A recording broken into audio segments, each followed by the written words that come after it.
Hey everyone, and welcome back for another deep dive. You ready to jump into something pretty powerful? Always. All right, so today we're going deep into victorious attitude. How your attitude determines your destiny by Justice O. Malcolm. Ooh, that sounds like a good one. It's a really fascinating read. It's actually structured really well, Okay. 23 chapters each, covering a different aspect of, well, having a victorious attitude. Things like positive thinking, Right. self-doubt, confidence building, hmm how to embrace failure, and staying motivated. So it kind of covers it all. Yeah, it's pretty Uh, comprehensive. And there's some really interesting takeaways. Like, did you know that your attitude can actually impact your lifespan and your health? Really? Yeah. And that fear can be a good thing. Mm. So get ready because this deep dive is going to change the way you think. I am ready. Let's do it. Okay, so the core message of the book is that your attitude is like the foundation of your destiny. Okay.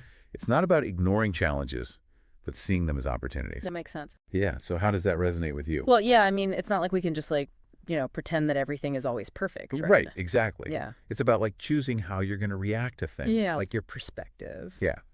And the book argues that when you consciously choose positivity, Mm-hmm. it can boost your confidence, Yeah. help you take action, Right. improve your problem-solving skills. Oh, wow. Yeah, it's pretty amazing. So it's not just about feeling good. Right. It's about actually laying the groundwork for success. So, even if you're not, feeling super positive all the time, Yeah. you can kind of trick yourself into a more positive outlook, and then that actually helps. Yeah, it's about shifting your perspective. Okay.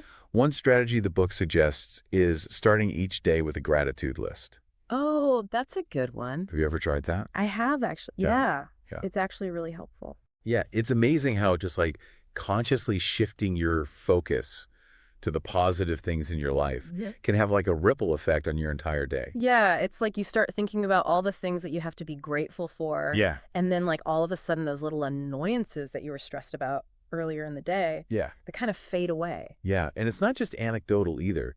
The book cites studies showing that optimistic people Mm. have a reduced risk of heart disease Oh, wow. and they recover faster from illness. So there's a real connection between Yeah. attitude and health.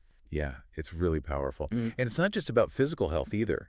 The book goes into how a victorious attitude can boost your confidence, enhance your problem-solving skills, and like fuel your motivation to achieve your goals. So it really can impact every aspect of your life. Yeah, and what I think is really interesting is that the book doesn't pretend that we're not going to experience like self-doubt and fear. Right. It acknowledges that those are like natural human emotions. Yep. And it even argues that they can be valuable indicators that we're pushing ourselves to grow. Huh. That's an interesting way to look at it. Yeah, instead of viewing fear as a weakness, we can see it as a sign that we're stepping outside of our comfort zones. I like that. Yeah, me too. It's like that saying, Mhm. feel the fear and do it anyway. Yeah. But how do we actually go about reframing those negative thoughts? Right. Because that's a nice saying, but how do you actually do that? Exactly. Yeah. Well, the book offers some really practical tips Okay. for challenging those negative thoughts Yeah. and replacing them with more empowering beliefs. I'm listening. So, for example, instead of saying, Mm-mm. I can't do this, Right. try saying, I'm learning and growing, Okay. or I'm capable of figuring this out. I like that. Yeah, it's a subtle shift, but it can make a world of difference in how you approach challenges. Yeah, for sure. And speaking of limitations, the book also tackles the topic of self-limiting beliefs. Ooh, those are the worst. Yeah, those are the ones that really hold us back. Yeah, those unconscious beliefs we hold about ourselves that can prevent us from achieving our full potential. Oh, yeah. I think we all have those lurking somewhere. Yeah. So how do we deal with them? That's a good question. Well, the book encourages us to first, identify those self-limiting beliefs. Okay. So become aware of them. Right. And once you're aware of them, you can start to challenge their validity. Okay. Are they actually based on facts? Mm-hmm. Or are they just perceptions that you've developed over time? Yeah, that's a good point. Because I think we often accept these negative beliefs as truths Yeah. without ever, questioning where they came from. Exactly. And the book challenges us to ask ourselves, what evidence do I have to support this belief? And more often than not, you'll find that the evidence is flimsy at best. Okay, so it's about replacing those limiting beliefs with more empowering ones. Exactly. Ones that actually align with your goals and your aspirations. Okay, I like that. Yeah, and that's just the tip of the iceberg. There's so much more to unpack in victorious attitude. Yeah. Okay, so before we went off on that tangent about self-limiting beliefs, Yeah. we were talking about embracing failure. Oh, right. Yes. One of the big things that Justice O. Malcolm talks about. Yeah, and it's like kind of a radical idea in a way. Yeah. Because like nobody likes to fail. No, it feels terrible. But he argues that we need to like reframe our thinking about it. Okay, so instead of seeing it as something to avoid, Yeah, we should see it as a way to learn. exactly. He actually calls failure a valuable mentor. Huh. I like that. Yeah, it's a good way to think about it. Because like when you think about it, Mm-hmm. every time you fail at something, Yeah. you learn something from it. Yeah. It's You learn what doesn't work. right. You learn what you need to improve. So it's like feedback. Exactly. Yeah. And he shares this great story in the book about Mm-hmm.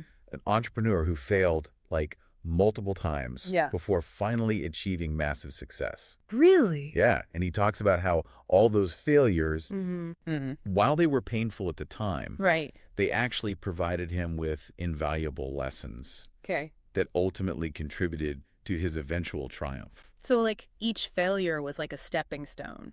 Exactly. But like, let's be real. Yeah. Failure still sucks.